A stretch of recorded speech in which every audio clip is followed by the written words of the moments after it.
Okay, hello, this is Chris Cossey. This is my Sart presentation. This will be, let's see, about a student. Student A is a ninth grade high school student. He is not on the spectrum, but does have learning disabilities. He is currently starting the fourth quarter of classes, but only has 0 credits still. So he often refuses to attend class, to complete assignments when he is in class, and he never comes with anything for the school day. Never has a pencil, never has a book bag or anything. Um, the student does want to be a medical doctor after high school. However, he is not showing that he is really going towards that goal. So an intervention has been placed for the student following multiple interventions, but we'll get to that. So the strategy that we have now chosen for this student is that the student will carry a checklist to each class. We've tried other strategies, but this one seems to be the one that has worked with most of our students.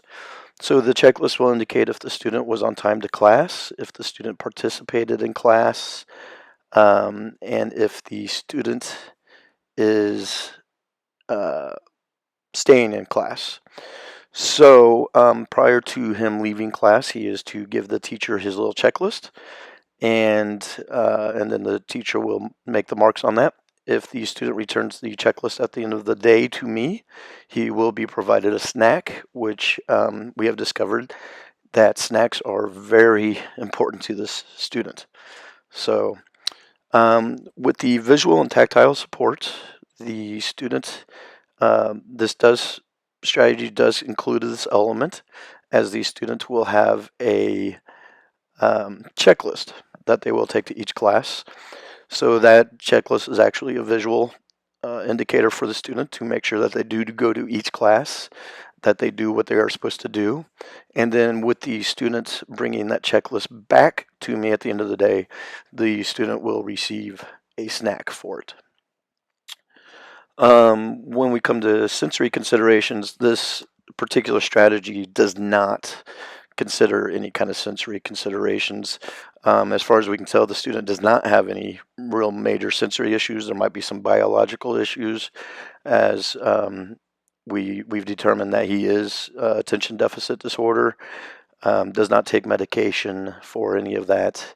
So there are some biological issues, but as far as sensory goes, the student is really just right there with his gen ed peers as far as that goes.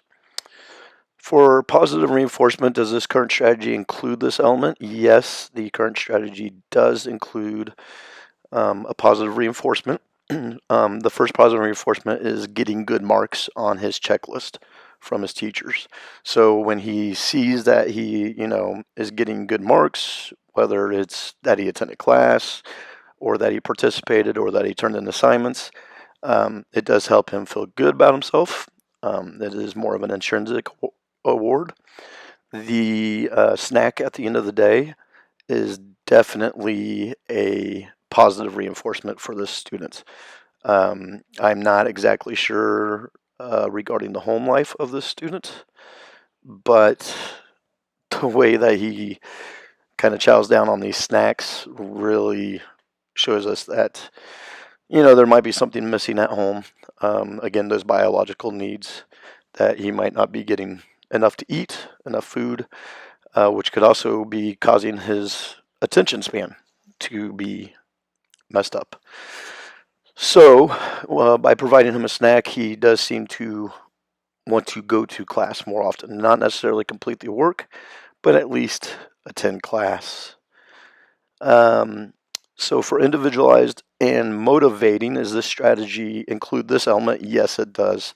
The checklist is individualized for the student, even though we have used these checklists for other students in the past. We have individualized them per student, so that it's based on their own academic schedule and their daily schedule. The checklist does provide motivation for him. He does enjoy receiving praise. I think he's been kind of talked down to all his life, especially by educators. And so that's part of why he kind of shuts off as well. So, but praise from adults, we have noticed that the student really does like the praise.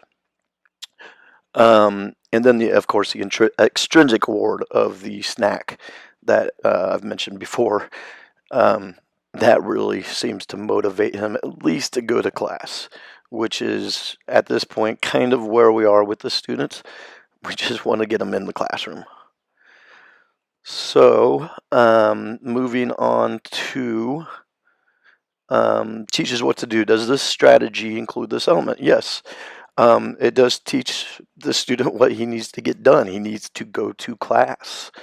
Um, and again, I mentioned just a minute ago that at this point we are wanting just to get this kid to class, not necessarily caring if he completes the assignments or not. That is a step that we do want him to do, but just knowing that the struggle is just to get to class, that's what we want to do. And so this checklist actually provides them with the visual of I need to get to class.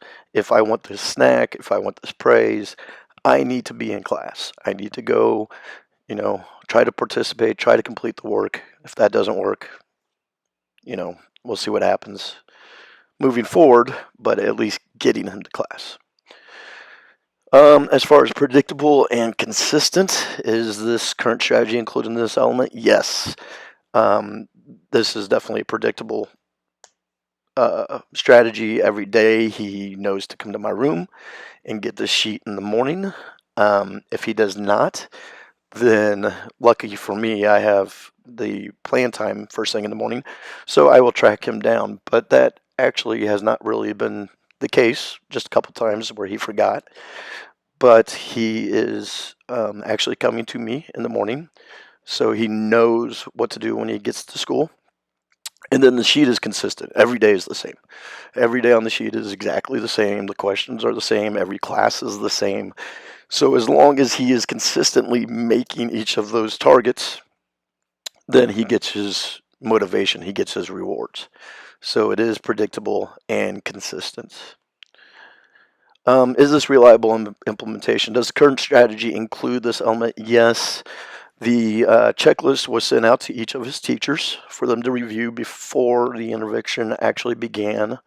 A lot of these teachers are very familiar with these kind of checklists. There wasn't really any changes that needed to be made. So the teachers do know the process. One issue that we did have at the very start was that the student would sometimes forget to ask the teacher at the end of class to fill out the sheet. And of course, the teacher with 30, 40 students per class, that's something that they're not going to completely remember to do all the time. So that was a little bit of a struggle there, but we did. There is reliable implementation. Data is also collected daily on the student's progress, and it's kept and it's determine what part of the day is the student really struggling to get to class, which we've also identified as usually around the lunch hour. And then finally, now what? What are we going to do now? So we were really making good gains before this whole outbreak of the COVID-19 and schools were canceled and everything. We were making good gains. The kid was actually going to class. We were able to get him to do a couple of assignments better than we've done, for 2 quarters at the beginning of the school year with this student.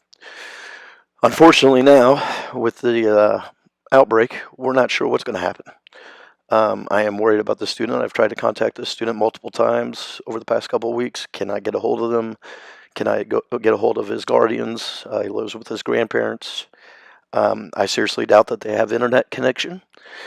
So I am not exactly sure where we're going to move forward on this. Now, when we come back in the fall, there's other alternatives. I'm sure we'll do this checklist again, but there are other alternatives, such as a credit recovery program where he stays in the same room all day long, works on the computer all day long. Very boring, probably wouldn't work for him.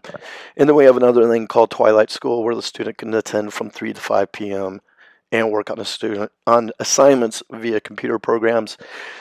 This is another option that we'd rather not do, especially for 9th grade students. We want him to be in the school building during the school day and not out and about. So from there on, we'll see what happens. Thank you very much, and I appreciate your attention on this presentation. Thank you.